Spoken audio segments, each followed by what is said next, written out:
Hi friends, स्वागत है आपका आपके अपने YouTube channel excellent Gurukul Ajmer में।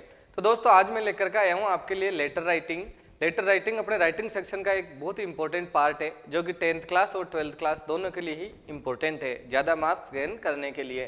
तो आज अपन बात करेंगे लेटर के बारे में, और लेटर का मैं बहुत ही ईजी एक फॉर्मेट बताऊंगा आपको कि उस फॉर्मेट के माध्यम से अगर आपको कोई लेटर ऐसा आ जाता है पेपर के अंदर जो आपको याद नहीं है, फिर भी आप अच्छे नंबर कैसे प्राप्त कर सकते हैं, उसी के बारे में आज अपन बात करने वाले हैं। ये लेटर के लिए बहुत ही ज़बरदस्त वीडियो होने वाली है दोस्तों, तो इसको स्किप मत करना और पूरा ज़रूर देखना, फिर आपको पता चलेगा कि हम कैसे अच्छे नंबर प्राप्त कर सकते हैं बिना अगर ज़्यादा मेहनत किए, बिना ज़्यादा अपन याद किए हुए भी अपन कैसे नंबर अच्छे प्राप्त कर सकते हैं। तो चलो दोस्तों, स्टार्ट करते हैं। लेटर राइटिंग अपने जो मार्क्स है 5 नंबर का आता है अपने पेपर के अंदर, ठीक है ना बच्चों। अब अपन बात करते हैं लेटर राइटिंग की। लेटर जो होता है अपने दो टाइप के होते हैं। एक जो लेटर होता है अपना अनौपचारिक लेटर होता है, जिनको अपन फॉर्मल लेटर्स बोलते हैं। क्या लेटर्स बोलते हैं? Formal letter. दूसरे अपने इनफॉर्मल लेटर्स होते हैं। फॉर्मल लेटर्स को अपन हिंदी में औपचारिक पत्र बोलते हैं, जबकि इनफॉर्मल लेटर्स को अपन अनौपचारिक पत्र बोलते हैं। तो दोस्तों, क्या होते हैं यार ये औपचारिक पत्र, अनौपचारिक पत्र? तो बात करते हैं अपन औपचारिक यानी कि फॉर्मल लेटर्स। फॉर्मल लेटर्स उनको लिखे जाते हैं जो कि राजकीय अधिकारी हो, प्रतिष्ठानों के मालिक हो, या अखबार के संपादक हो, या प्रधानाचार्य हो, आदि को ये लिखे जाते हैं। जैसे कि राजकीय अधिकारियों से मतलब होता है कि अपने यहाँ पे लाइट नहीं आ रही है, वो लाइट की अपन को समस्या है, या पानी की समस्या है, या साफ सफाई से रिलेटेड समस्या है, तो अपन जिन इनसे रिलेटेड जो अधिकारी है उनको जो अपन लिखेंगे, यानी कि वो जो अधिकारी कहलाएंगे वो राजकीय अधिकारी कहलाएंगे। या प्रतिष्ठानों के मालिक, इसमें बिजनेस लेटर्स आते हैं, यानी कि अपन दुकानदारों को अगर लिखते हैं, या अपने कोई कहीं से फ्रिज खरीदा या कंप्यूटर खरीदा, अगर वो डिफेक्ट आ गया, अपन को उसको चेंज कराना है ना, तो जो अपन लेटर्स लिखे जाएंगे वो लेटर्स अपन प्रतिष्ठानों के मालिकों के नाम लेटर होंगे। या अखबार के संपादक होते हैं, जब अपने जैसे मान लो यहाँ पे बिजली की आपूर्ति समय पर नहीं हो रही है और अपन ने 2-4 बार शिकायत की है, फिर भी अगर अपनी शिकायत का सही समाधान नहीं हो पा रहा है, तो अपन इस मैटर को हाईलाइट करने के लिए और अपनी समस्या का समाधान पाने के लिए अपन अखबार के संपादकों को लेटर लिखते हैं। या फिर अगर अपने स्कूल के प्रधानाचार्य को जो लेटर लिखा जाता है वो फॉर्मल लेटर्स के अंतर्गत आते हैं। उसी प्रकार में डियर स्टूडेंट्स, इनफॉर्मल लेटर्स के अंतर्गत आते हैं परिवार के सदस्य हो गए, अपने मित्र हो गए, रिश्तेदार हो गए, अथवा किसी परिचित परिजनों आदि को ये लिखे जाते हैं। तो अपन ये बोल सकते हैं माय डियर स्टूडेंट्स कि जो फॉर्मल लेटर्स होते हैं वो ऐसे व्यक्तियों को लिखे जाते हैं जिनको हम डायरेक्टली नहीं जानते हैं, जबकि इनफॉर्मल लेटर्स उन व्यक्तियों को लिखे जाते हैं जिनको अपन जानते हैं, यानी कि ये अपने परिचित होते हैं, परिजन होते हैं, परिवार के सदस्य होते हैं। उन लेटर्स के अंतर्गत इनफॉर्मल लेटर्स आते हैं। तो देखते हैं दोस्तों, अपन पहले फॉर्मल लेटर्स के बारे में अपन बात करते हैं।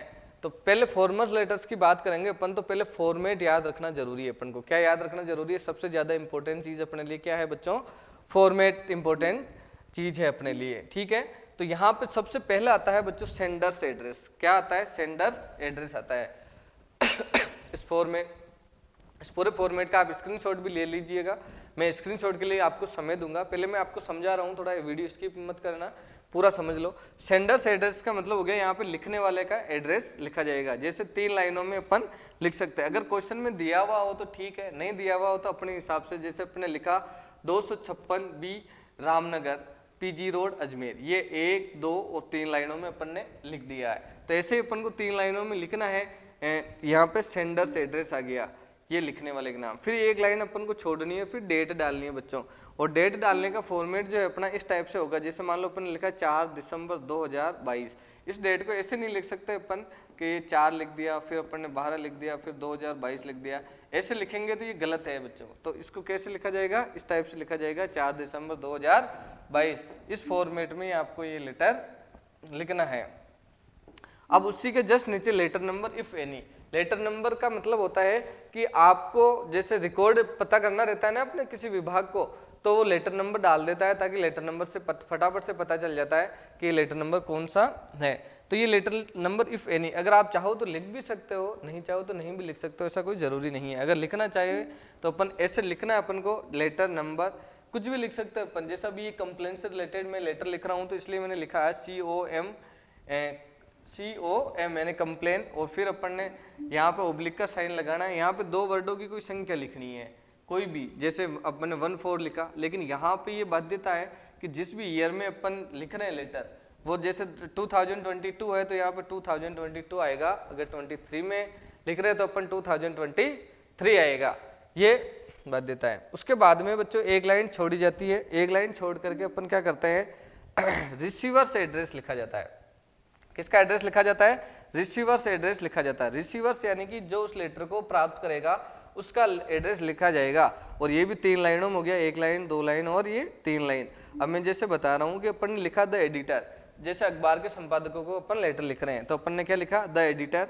फिर अपन ने कौन से अखबार का जो संपादक है वो राजस्थान पत्रिका, तो अपन ने लिखा राजस्थान पत्रिका अजमेर। तो ये 1 2 3 लाइन्स में हो गया। तो ऐसे ही अपने को ये 3 लाइन्स में ये लेटर का जो एड्रेस लिखना है, रिसीवर्स का एड्रेस लिखना है। उसके बाद में आता है सैल्यूटेशन। इसका मतलब ये हो गया बच्चों कि अपन को या तो सर लिखना है या फिर मैडम लिखना है। अगर पुरुष अधिकारी हो तो सर लिखेंगे और महिला अधिकारी हो तो अपन मैडम लिखेंगे, कोई मैटर नहीं करता बच्चों। अभी तो अपन ने क्वेश्चन में से दिया हुआ नहीं रहता है कि सर को लिखना है मैडम को लिखना है, तो आप सर जो इच्छा हो वो लिख सकते हो। सर लिखा अपन ने। इसके जस्ट नीचे यहाँ पे एक लाइन छोड़नी है बच्चों, रिसीवर से एड्रेस और सर के बीच में, लेकिन यहाँ उसके नीचे आप भले लाइन नहीं छोड़ोगे चलेगा। सब्जेक्ट लिख के जो भी आपका सब्जेक्ट है वो आप उसमें लिख सकते हो। और सब्जेक्ट भी बच्चों क्वेश्चन में जैसे पुअर लाइटनिंग के बारे में लिखा, तो पुअर लाइटनिंग सब्जेक्ट जो मिलता है अपन को हमेशा काम कब मिलता है, जैसे 2 है 4 है या फिर अबाउट है, इनके बाद में, इन वर्ड्स के बाद में जो भी लाइनें लिखी हुई होती है वो 99% सब्जेक्ट होते हैं। वो क्या होते हैं? 99% सब्जेक्ट होते हैं, और वही अपन सब्जेक्ट इसमें लिख देंगे। ठीक है, तो ये हो गया अपने पास सैल्यूटेशन के बाद में सब्जेक्ट। इसके बाद में एक लाइन छोड़नी है अपन को, ये कम्युनिकेशन लिखनी है। क्या लिखना है? कम्युनिकेशन लिखना है। ये मैसेज का अपना जो मेन पार्ट होता है वो ये पार्ट है अपना, कि अपन को क्या लिखा जाना चाहिए यहाँ के ऊपर। जैसे अपन इसके बारे में बता दूंगा कि यहाँ पे कौन कौन सी सब सारी लाइनें कॉमन लाइनें आती है। नेक्स्ट वीडियो में मैं वीडियो अपलोड करूंगा इसकी।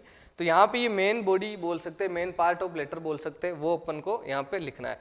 जैसे ये लिख देंगे अपन, फिर कोर्टियस एंडिंग लाइन जो आती है अपन की, जो इस लेटर को समाप्त करने के लिए, जैसा कि अपन ने ये लिखा, please look into the matter and do the needful. ये लाइन कॉमन लाइन है एक, जो कि अपन सबके अंदर लिख सकते हैं लेटर्स के अंदर। तो ये ऐसे एंडिंग करती हुई लाइन अपन एक इसके अंदर लिख देंगे।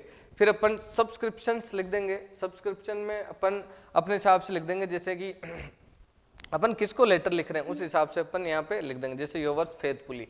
लेकिन अगर अपन प्रिंसिपल को लिख रहे हैं तो यही यहाँ पे योवर्स फेथफुली की जगह क्या आ जाएगा? योवर्स ओबीडियंटली आ जाएगा। अगर अपन को प्रिंसिपल को लिखना है तो ओबीडियंटली ऐसा आ जाएगा, राइट। उसके बाद में सिग्नेचर आ जाएंगे।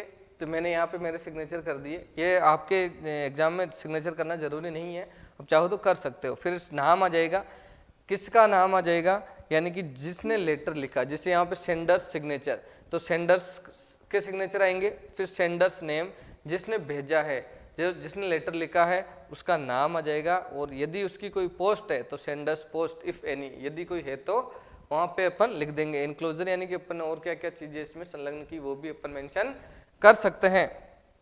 तो जैसे ही यहाँ पे लिखा बच्चों अपन ने, तो यहाँ पे ये नाम आ गया धारा सिंह। और फिर यहाँ पे डायरेक्टर, मेरी पोस्ट है तो मैंने डायरेक्टर लिख दिया। और यहाँ पे किस चीज के डायरेक्टर है? अपने एक्सीलेंट गुरुकुल अजमेर के। तो ऐसे अगर आप फॉर्मेट को ध्यान रखेंगे बच्चों तो आप अच्छे नंबर प्राप्त कर सकते हैं। अब आप चाहे तो स्क्रीनशॉट ले सकते हैं बच्चों इसका।